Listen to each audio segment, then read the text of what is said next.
Normally I'm used to that, like the speakers before you have very ugly slides and you have really nicely designed slides and everyone's like, oh, that's nice. But now it's really epic work.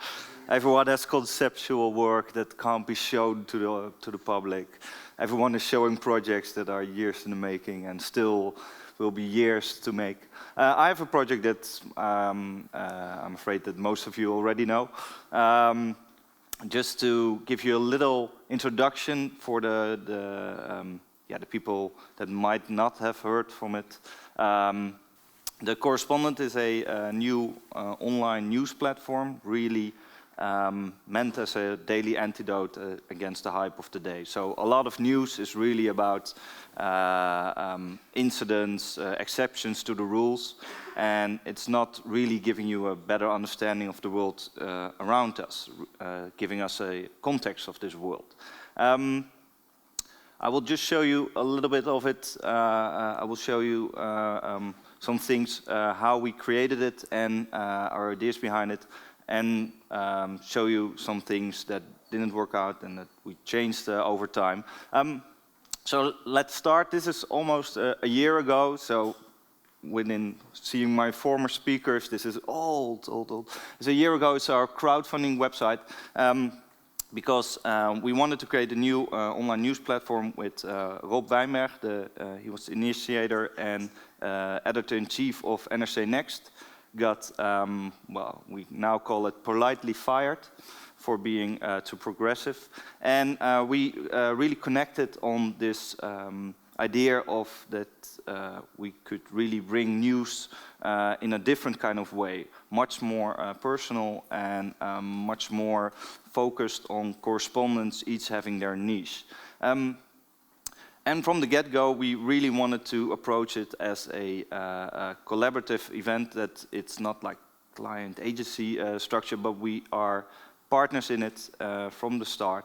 And we really wanted to try out this philosophy where I really wanted to have designers, developers, and journalists working together from the start, so that you can really find new ways of storytelling and really try to find a way that you can bring it across in a different way. So that's what we also tried out with the crowdfunding, which was quite successful. So we got 20,000 people that funded the project, all pay 60 euros a yearly subscription to make it possible. So that was really special, because normally I'm used to that I don't really talk about my work before it is finished, and with crowdfunding, of course, you have to really tell what you're gonna make. So it was really exciting, because after the crowdfunding, to be honest, we didn't really know what to make. We knew that we wanted to really create a digital-only platform,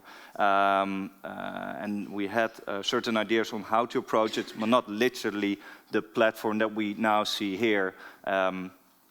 So we created a platform that is, well, to use a buzzword, responsive, that it works on any device and on any platform, where you can follow these correspondents and really follow their own obsessions. And it's really in progress. So I think the crowdfunding was a year ago, then it launched like half a year ago, but we are continuously building it. So sometimes when I look at these videos, I'm like, there's a lot of stuff we want to change. We want to make it much more interactive, what we see on the right-hand side, but that's stuff that's not even in there yet. So that's really where we really wanted to go to. So yes, I got something conceptual in there. Let's see. So what we really want to do is that you follow these correspondents, but they have their own obsession, and because a lot of times news is approached in a way that it's regarded as objective. News should be objective, but every time when you read a story, you always know that's written by, let's say, a Western man, white male, somewhere in Netherlands. So there's always a frame with that. So really wanted to turn that around and really embrace the subjectivity. So let a reporter not report on all kinds of stuff, but let him report on the things that he is really passionate about, like healthcare, or we got a correspondent for God and War, so all these different kind of correspondence. So we wanted to bring this personal touch also into the design. So I wanted to like have a really clean interface that loads really quickly, but also from branding point of view, make it really based on my own handwriting. So in a very subtle way, like you have the correspondence you follow, you also follow the designer. This is one of the first logos we had. This is what we used during the crowdfunding. I never really wanted it to be the correspondent. I always wanted to be correspondent, and that people afterwards talk about the correspondent. I always thought that was way cooler. But there was correspondent.nl, which turned out to be a Islamic travel agency in Spain, run by a guy in Malaysia. We tried to get a hold of him. It wasn't really cooperative. If we had a lot of money, then he would be cooperative. So in the end, like one day before launch, we decided, okay, we have to add the and make it the correspondent, because for all that kind of stuff, we got all the URLs. And after the crowdfunding, I never was really happy with the logo. It worked nicely in like the big setup of the crowdfunding website, the own platform. But yeah, to really make it fit and to make it much more balanced, we redraw it again and really make it all fit and nicely, that it's much better for use. And now I have peace with it, but it took like a week of illustration. Yeah, you wouldn't say, but yeah. So it took a week like that, and it's also really nice. We try. We nowadays we used to start like. I founded the agency in 2002, really like a digital creative agency. But nowadays, it feels more logical to call it really creative agency. I think you also see that like with the work of what Jort was showing, that you really touch on all these different kinds of subjects. So it's also in small details. So we want to bring the branding into the space. And you see that works really well, because it's like this is a German newspaper, and each newspaper photographer works like this, because we thought like, okay, if we make it completely red and put the branding also in the space, I think all news articles will feature that logo. Well, clearly they always do. They always say, "Oh, Rob, why don't you go in front of that?" So that works clearly very well. And we continue to use this really crafted kind of feel that we wanted to have a mix of modern approach, of course, in development, but also have touches in there that makes it very personal. So how we always work is that we have designers and developers in-house, so the whole project from like the brand and the platform and all the things behind it are all created in-house. This is done by Cléa Dieudonné. She's an illustrator with us. She's French. She had no idea who she was painting. She did a Google image search, and then she saw like, oh, okay, this person is really famous. You see that sometimes they don't really turn out that well, because this was first Rob, and this was a few editions later. So later Rob works a whole lot better. And we use that in printing, so these are all printing cards. And we really wanted, we very much always digitally focused, but we always wanted to bring that craftsmanship also into the whole branding surrounding it. But we always kept in mind that we, of course, are crowdfunded. So it might look on paper really like a lot of money, but a lot of money, of course, goes either into development or journalism. So our actual brand identity just costs 20 euros. You just get stamps and you stamp. And then it feels old-fashioned and nice again, and doesn't cost you anything. But to go back to the digital realm, so we approached it in a way that we really wanted to make the platform, I personally always really like it when it's totally custom and you can make it in a way that you think is best for the people that deserve that stage, and that we make a really nice theater and that they can show their play in the best way possible. So we also did that with the tools behind it. So we have created a framework and a editor. So this is Correspondent, and we pitch it now more as the editor for conversation leaders. So the journalists have their own tool by which they can publish their stories. So we can really craft everything up to that and give them ways to if they want to do it in a different way or they have different layouts and all that, they can do that with the tool. This is continuously being developed. And that's also how we set it up from a business point of view. So we created a company for the Correspondent and we created a company for Correspondent.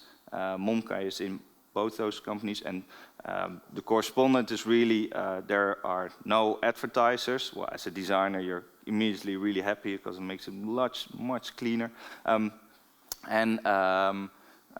It's really based on subscribers, and 95% of profit all goes back into journalism and development.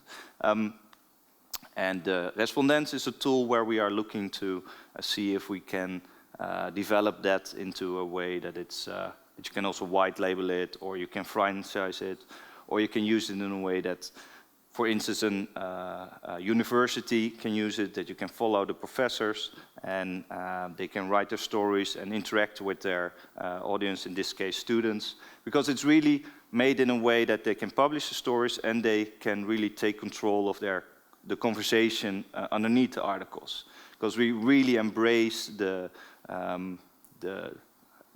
role of the audience, the members, that they really contribute to the stories. So we never say react and comment, we always say contribute. So just don't spill out your guts, but really share with us. Like if you have a correspondent healthcare, if there are 100 doctors among us in a story, they know a lot better, a lot more than just one correspondent. So we really want to share that with them. So what we see here is one article. So here on the left, it's in Correspondent, the tool. And in the middle is the actual article. On the right, we see a drawing by Martijn van Dam. He's a senior designer.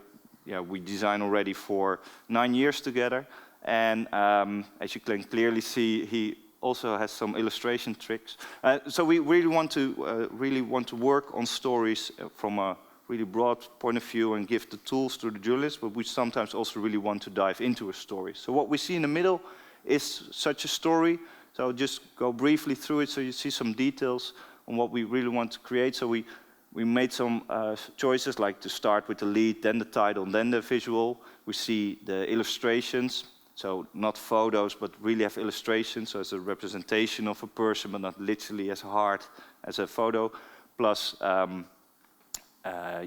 everything really feels as one cohesive solution.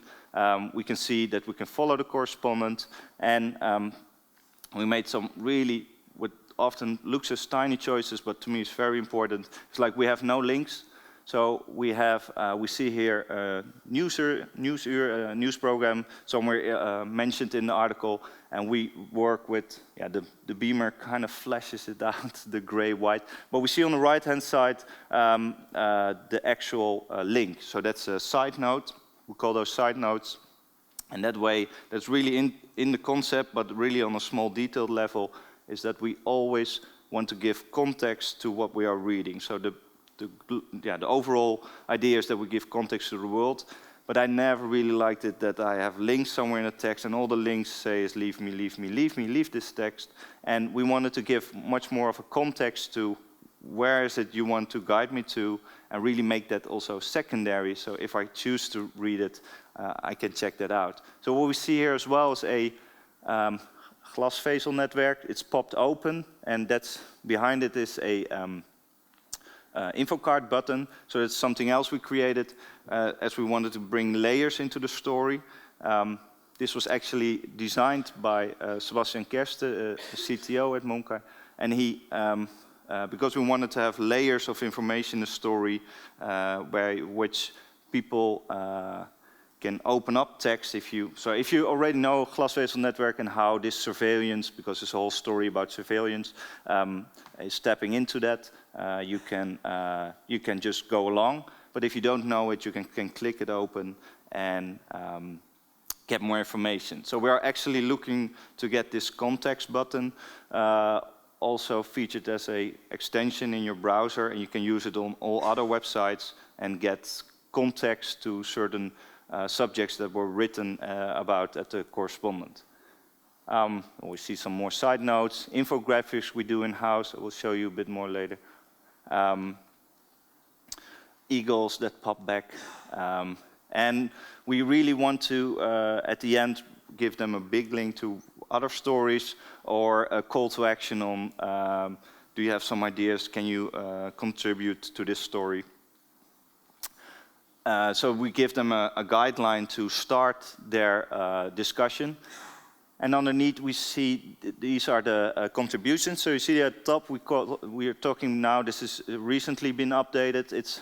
This is now 2 weeks live, I think. So we talk about contributions, and within those contributions where people start to have a conversation with each other, we call it conversations. And we can clearly see, well, not on this beamer, but so you see really when a correspondent is involved in a conversation, they pop out. So we built the whole contribution system also ourselves, because then we can tie it into Respondents, and we can choose to let some things pop out like a correspondent. And we recently did an addition that you can now see the expertise of members. So in this way you can really see, okay, it's a consultant ICT, okay, he has some knowledge on this matter. And because they are all paying members, because only paying members can contribute, they are all in there with their own names. We do, so we also do like infographics in there. This is the very first one, and got like a lot of slack from the infographic community. We didn't know that there was an infographic community. There was, and this was all new to us, but we always wanted to make those kind of stories. So you see now we now make them more interactive and more animated, and that way bring layers into a story that you normally can't do on like printed paper. And we do projects where, so what you saw was really the layout of the platform.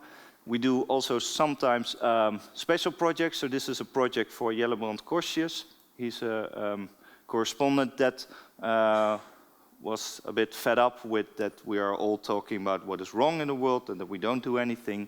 And he really wanted to have a way that he could approach his audience by letting everyone share the good projects that are going on, people that are actually starting things. So we created a map, so you can literally put your own initiative on the map. And it started a whole new way of getting in touch with the correspondent and getting an overview of all these initiatives in the Netherlands. And we built that all in-house to really get get that crafted feel again. And so we can use elements also in the stories. My last part, because I see the time is flickering. What's really surprising is the way that how we get new people in. So of course we had the crowdfunders. That was very that felt very special to get those 20,000 people. But after that, now we have 13,000 new people into the project, and we have like an advertisement budget of 300 euros. That is all boosted Facebook posts, that's it. So we really get in new members by existing members sharing stories, because they are allowed to share stories, to push them. And then you see at the top, in this case it's shared by Sebastian, you get a little message saying, hey, this is shared by such and such, he makes it possible. And we have no advertisement, but at the end of this article, when you're not a member, you see, of course, hey, become a member if you want to make this kind of journalism possible. So and that works really well. That's really surprising. And what we also see is that that's also, you see a lot of reports about that nowadays, is that the whole, how you say that, the homepage is becoming almost obsolete. We only get like 10% traffic from that. Mostly it's from what design-wise to me is the most boring, of course, is the newsletter template. So the newsletter is really a good driver in that. Facebook is a very good driver in that, what we see with that. But the only slide I always use in the States or anywhere else, which doesn't work here, but I want to show the things that you don't normally see, is this. This is a slide we normally always use for the States, because that's the only thing they are interested in. But we are much more interested in that, the deep reading stories. So that's it. Thank you.